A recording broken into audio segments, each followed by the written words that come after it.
Pues vamos a la migra con Stephanie Teijeiro.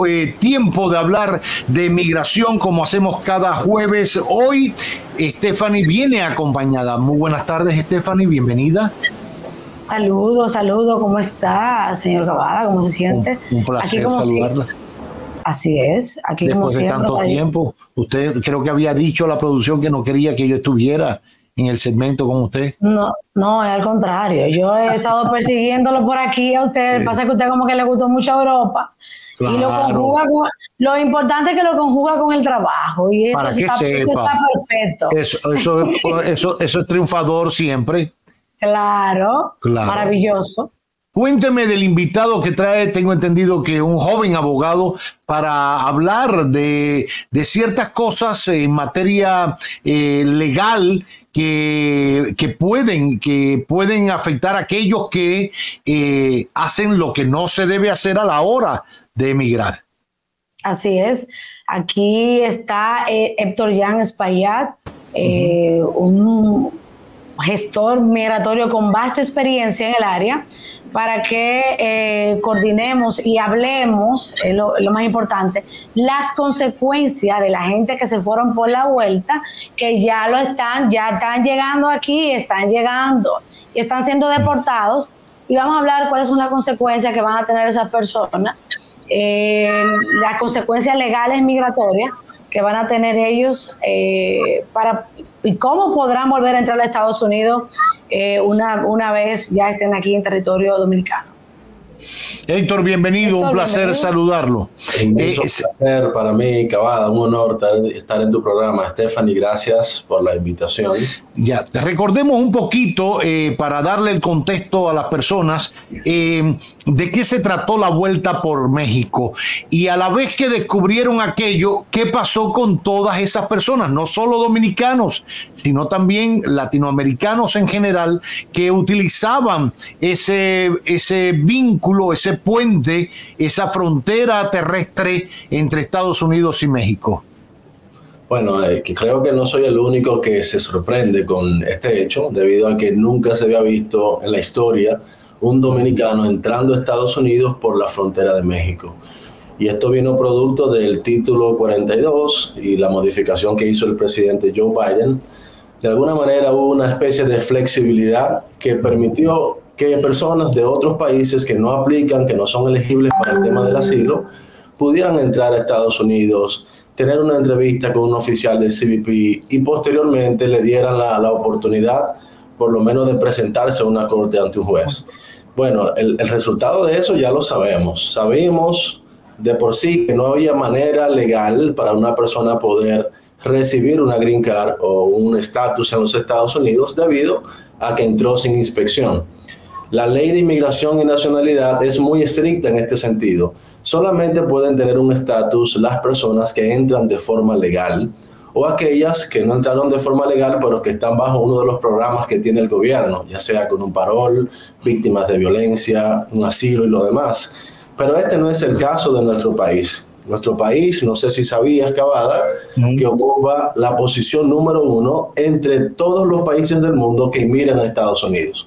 Y pudiéramos decir que México, pero si comparamos los 148 millones de habitantes que tiene México con los 13 millones o casi 13 millones que nosotros somos. Seguimos siendo el número 1. El número 1. Más visas de inmigrantes, más visas de no inmigrantes.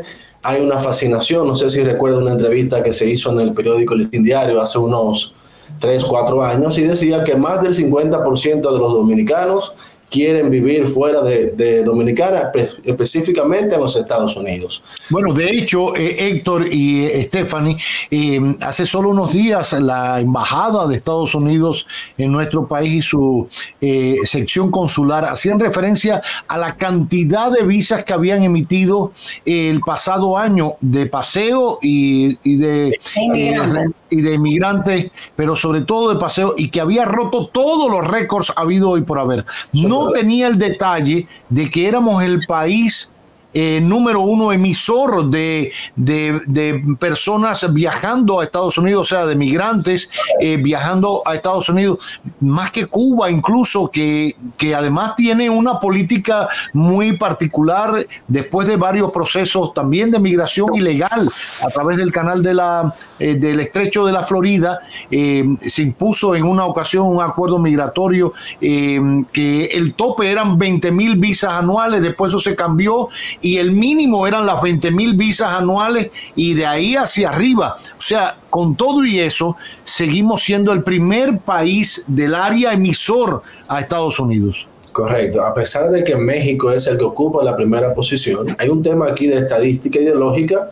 Claro. Si son 140... Proporcionalmente, cuando lo vemos por población, claro. Correctamente, ese es el tema. Aparte de eso también, la ley de inmigración y nacionalidad, hay un tema que se llama causas de inadmisibilidad. Y una causa de inadmisibilidad, en palabras llanas, es un bloqueo para que la persona no pueda recibir un beneficio de inmigración.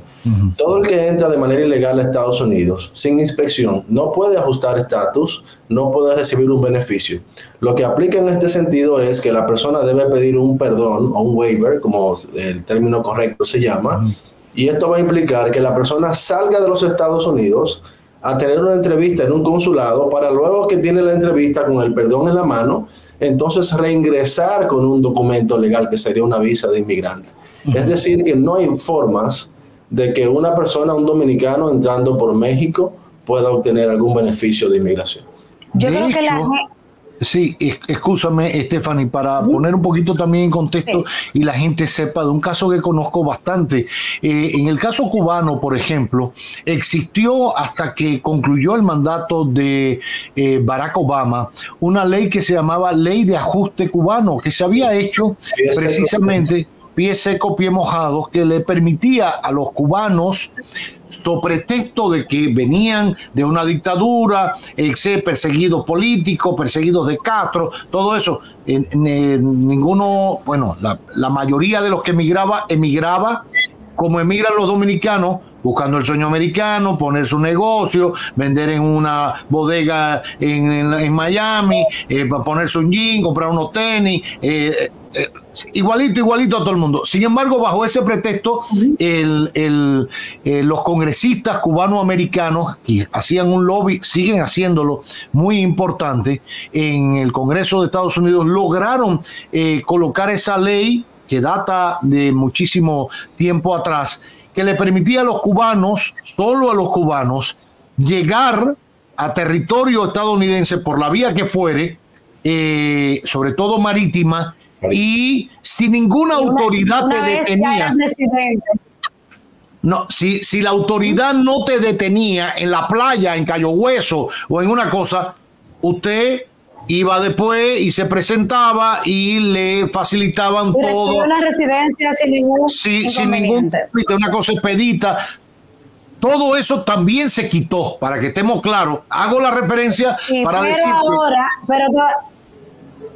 Sí, diga. Le iba a decir, en ese sentido, que no todavía siguen teniendo los beneficios los cubanos, aparte del asilo, después que ellos tienen un año que cumplieron en Estados Unidos ilegal, al año y un día pueden aplicar para la residencia, o sea que siguen teniendo un beneficio diferente a otros países.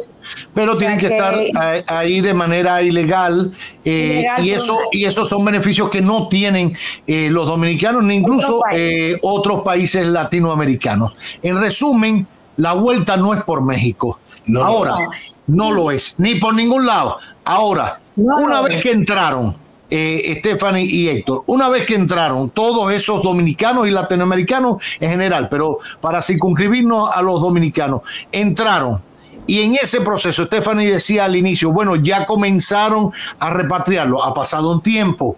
¿Qué pasa con esos dominicanos que ahora regresan a República Dominicana? ¿Quieres decirlo tú, Stephanie? Lo primero es que ya si hubo una deportación, si fue una salida voluntariamente, mi castigo igual va a ser de 10 años por presencia ilegal y demás. Pero si me presenté delante de un juez y el juez se dio cuenta que mis declaraciones para solicitar asilo fue totalmente falsa, no existe perdón para eso. Para que la gente sepa, si usted dio declaración falsa para argumentar un asilo y el juez lo descubrió y por eso le dio acceso a la deportación, no existe un perdón migratorio para ese tipo de casos. Bueno, para otras personas que salieron voluntariamente, porque hay personas que salen voluntariamente. Bueno, existe el castigo de los 10 años y luego de 10 años entonces poder aplicar para un waiver, un perdón migratorio si aplica. Si tiene algo que agregar, Héctor. Mira, es triste la respuesta que voy a dar, pero yo conozco muchos casos de incluso clientes míos que en el pasado cometieron el error de presentarse, por ejemplo, con un pasaporte falso o decir que era una persona, una suplantación de identidad. Y hoy en día tienen una petición de su hijo, que es ciudadano, o de una pareja que consiguió. Y el día de la cita, con todas las cosas correctas, con la vía perfecta, la puerta ancha, no pueden acceder porque tienen una causa de inadmisibilidad. Madre mía. Que el tiempo borra los errores. Con la ley de inmigración y nacionalidad no funciona así. No funciona. El sistema americano no perdona la mentira ni el engaño. A pesar de la creencia que hay un perdón para fraudes, todavía en la experiencia que tengo de más de 9 años, yo no he visto el día de hoy un perdón por fraude aprobarse. Por lo tanto, las personas deberían considerar 100,000 veces antes de tomar una decisión como esta. Ya. Estas personas que ya metieron la pata, porque se fueron por la vuelta que no era. Entero. Lo que pasa es que el dominicano, Caballá, dijo, lo están dejando entrar a todos, pero no leyeron el reglamento. Eso usted aplica para un asilo, entonces el dominicano siempre comete sus errores, porque no lee, no busca información. No sabían que era para quienes aplicaban por un asilo, que podían entrar por la frontera y de una forma u otra presentarse ante un juez, porque hay países que sí pueden hacerlo, independientemente de que tú tengas una persecución personal, pero el dominicano bajo ninguna circunstancia aplicaba para este beneficio. Entonces ellos simplemente vieron la puerta bien abierta, entramos, pero ahora estamos frente a las consecuencias y ya empezamos a vivirla. Ahora, una pregunta, Héctor. ¿Se tiene el número de dominicanos, la cantidad de dominicanos que entraron por esa vuelta ilegal de México? ¿Qué pasa si se esconden en territorio americano? Esa es la cuestión. Es prácticamente imposible determinar qué cantidad de personas están dentro, porque muchos de ellos ni siquiera fueron detenidos, sino que entraron y no se sabe honestamente. No sé si viste que en el Bronx, por así decirlo, el tema de los atracos y vehículos quitándole las gomas y demás, eso nunca se había visto. Yo creo, y con todo el respeto que se merece en nuestro país, que yo creo que hay dominicanos en ese acto. Entonces, no sabemos, honestamente, no hay una forma de contabilizar eso por el mismo tema que expliqué anteriormente, pero son muchos, miles. ¿Tú crees, Héctor, que una parte de la 42 se fue por ahí, por la vuelta, y que no fueron, de hecho, inspeccionados?